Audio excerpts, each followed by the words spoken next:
Mes chères mamans, mes chères sœurs de Mimvoul, aujourd'hui nous sommes le 8 mars. C'est la journée dédiée à la plus belle moitié de l'humanité. Les femmes. Et du haut de cette tribune, j'ai dit bonne fête à toutes les femmes.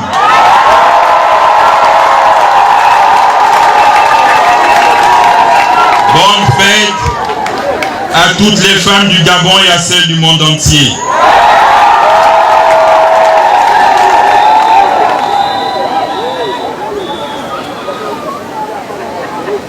Monsieur le Premier ministre, chef du gouvernement,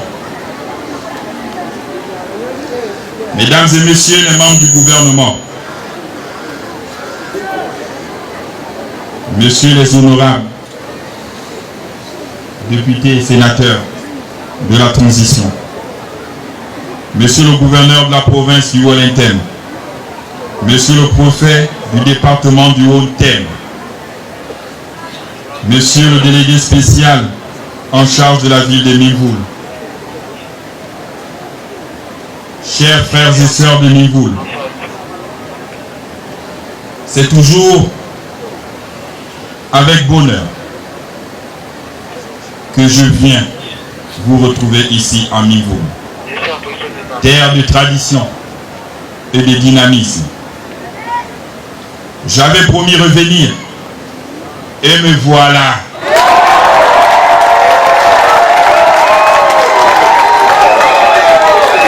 Mimvoul envole Israël.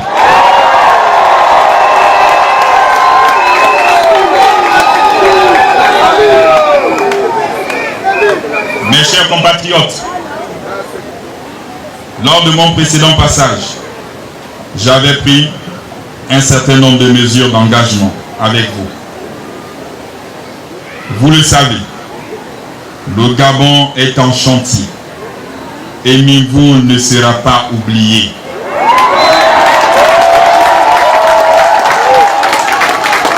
Je connais vos doléances, qu'il s'agisse des travaux des voiries urbaines, de la modernisation de l'hôpital que je viens de visiter et de la réfection du lycée de Bolossovi ou du renforcement du réseau de distribution d'eau et d'énergie. Je sais, et beaucoup en demandent, notamment l'hôpital. J'ai aussi pris bonne note des projets structurants évoqués tout à l'heure par mon père, le recteur Jean-Émile Mbott.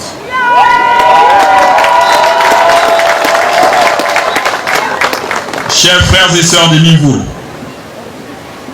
nous avons engagé des travaux de réhabilitation de la route reliant Assok Ngomo à Mimvoul Centre.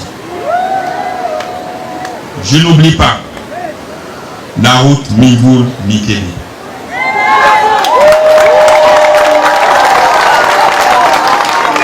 La route Mimvoul-Mikébé sera réalisée par l'opérateur économique que nous allons choisir ensemble pour l'exploitation de l'or à Mikébé.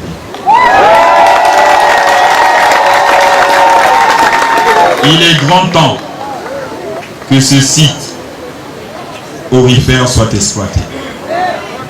Parce que chaque année, nous dépensons de l'argent inutilement à mettre des militaires en forêt pour protéger ce site des dépenses inutiles alors que nous pouvons maintenant l'exploiter.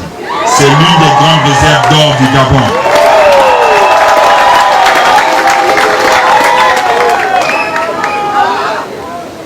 Tout sera mis en œuvre pour en faire une voie de communication moderne, durable et praticable en toute saison, et dont le trafic sera facilité par la construction d'une station-service à Assok Ngomo.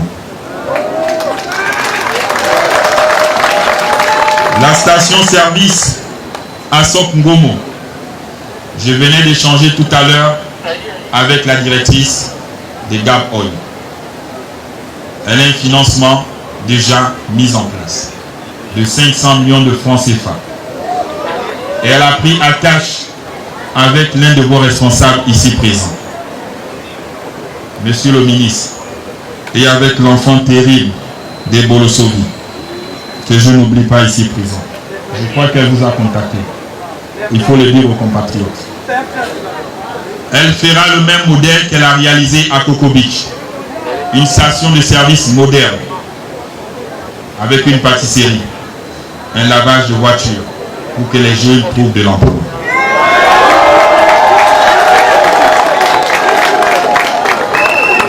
Et je veux que ça commence dès la semaine prochaine.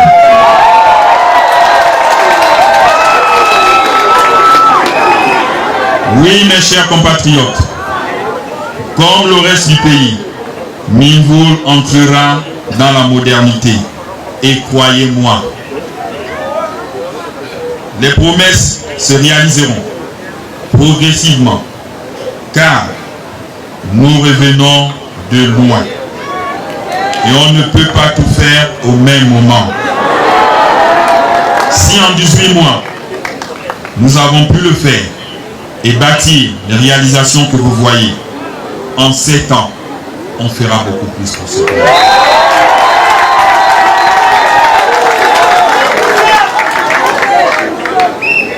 Aujourd'hui, vous pouvez constater que les moyens roulants promis sont là.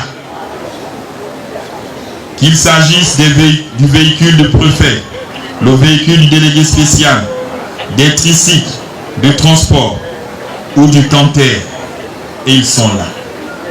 Et je les ai amenés. Donc j'ai tenu à réaliser ma promesse. Pour le soutien à la mairie de Minvoul, il y a 7 tricycles pour rendre la ville propre. Il y a 7 débroussailleuses. Et pour nos mamans qui font dans l'agriculture, il y a un canter pour nos mamans. Pour que vous puissiez transporter vos vivres vers Libreville. Je veux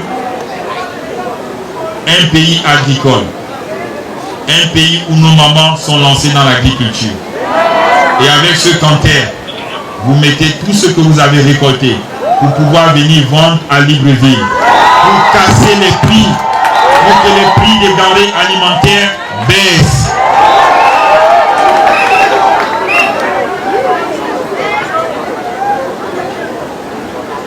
Mes chers frères et sœurs, la fin d'une transition est souvent difficile. C'est des moments difficiles où nous devons également faire de l'apaisement. Oui, c'est des moments où chacun se sent peut-être oublié, où chacun se dit « mon rêve n'a pas été réalisé pendant la transition », où chaque communauté se dit dans sa ville, tout et tout doit se faire avant l'élection présidentielle. Je demande à ceux-là d'être patients. Et d'être patients. Parce que même après l'élection présidentielle, les projets vont se réaliser. Je demande à ceux-là d'éviter les perfides trompeurs. Ces hommes politiques qui vont venir ici vous manipuler pour faire monter les syndicats, pour vous demander d'être dans la rue. Dites non. Ce n'est pas parce qu'on va vers une élection que tous les syndicats, tous les secteurs économiques doivent se mettre en grève. Qu'est-ce que ça nous avantage? Finissons l'élection et après on va régler tous ces problèmes.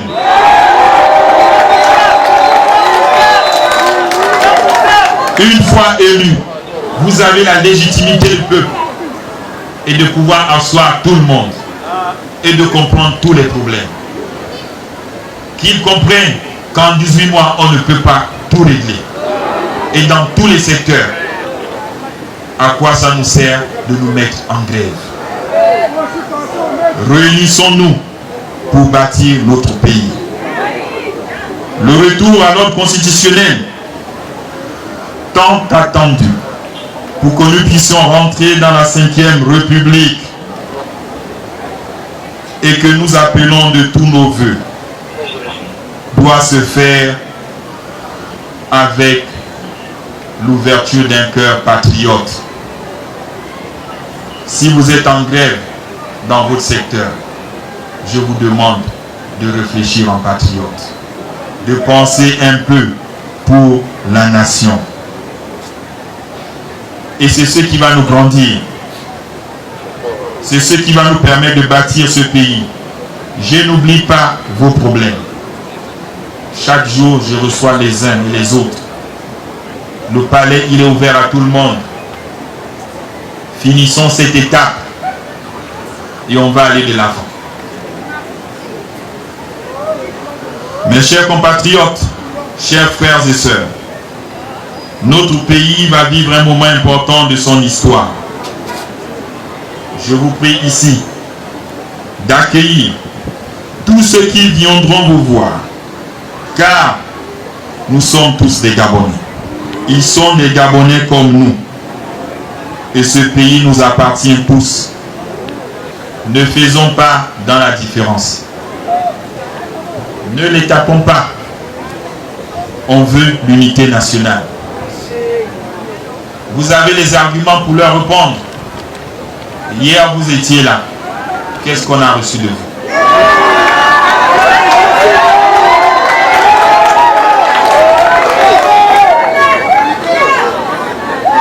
Écoutez chacun et tous, y compris les perfides trompeurs, dénoncés par notre hymne national. Car vous savez où est la vérité. Et la vérité est où? Elle est là. La vérité est là sur ce podium. La vérité est là parce que je suis un fils des bâtisseurs. Et ensemble, nous devons bâtir ce pays. Soyons patriotes. Soyons patriotes. Vous le savez, tous ici, que nous sommes tous ensemble réunis pour être des bâtisseurs. Pour que le pays change. Pour qu'on aille de l'avant. Demain, ils viendront se soigner dans notre hôpital que nous sommes en train de refaire. Il faut les accepter, il faut les accueillir. C'est des Gabonais. Je compte donc sur vous pour faire vivre les valeurs d'unité, de fraternité et de paix, de progrès qui nous sont chers et qui nous animent. C'est ce Gabon inclusif que j'ai toujours prôné depuis le 30 août 2023. Cultivez donc ces nobles valeurs, car à la fin du match qui vient, il n'y aura qu'un seul vainqueur. Il n'y aura pas ni vaincu individuel. Le seul véritable vainqueur, ce sera le Gabon. Le Gabon qui se construit avec ses fils, frères et sœurs. C'est ça le vainqueur du Gabon de demain. Mes chers compatriotes, je me sens très honoré de recevoir autant d'amour de mes compatriotes ici présents, comme je l'ai vécu le matin à Libreville. Tous vos appels à la candidature me sont parvenus et me touchent profondément. Même à l'université, Omar Bongo, les étudiants m'ont remis leur modeste contribution pour ma candidature. Il n'y a pas de plus grande marque d'affection que ce que j'ai vécu aujourd'hui. Aujourd'hui, pour le dépôt de ma candidature au ministère de l'Intérieur, j'ai été accompagné par l'ensemble des jeunes de Libreville, par les associations, par quelques responsables des partis, les chômeurs. À tous, je vous dis merci.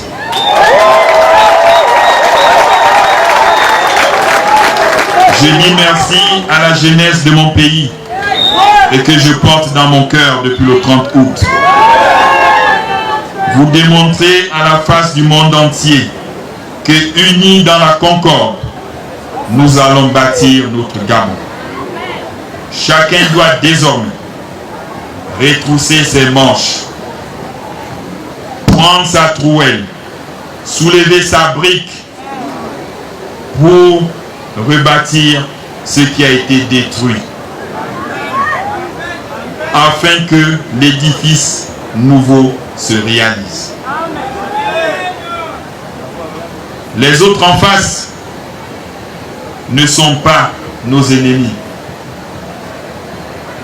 Nos ennemis de demain, c'est l'abstention. Ne vous dites pas que le match est gagné d'avance. Nous devons aller voter. Ce sera peut-être sous la pluie, vu que nous sommes en période de pluie.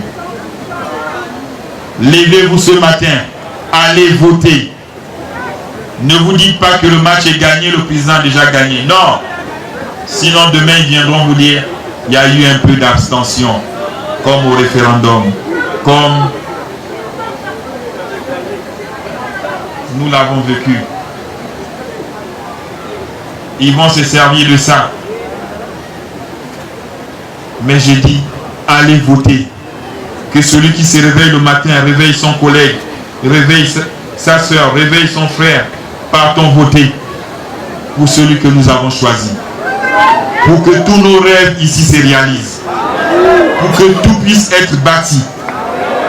Donc on n'a pas d'ennemi. Notre ennemi, c'est l'abstention. Je n'ai pas d'adversaire. Pas d'adversaire politique.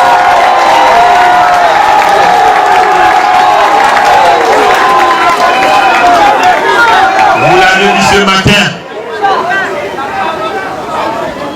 Tous ces grands partis ont décidé de me soutenir, de m'accompagner. L'Alliance patriotique, l'Union nationale, le CLR et les autres, ils ont décidé de me soutenir. Et je leur dis merci. Donc, on n'a pas d'adversaire. Notre adversaire, c'est la pauvreté. C'est le chômage des jeunes. C'est le manque d'eau dans nos robinets.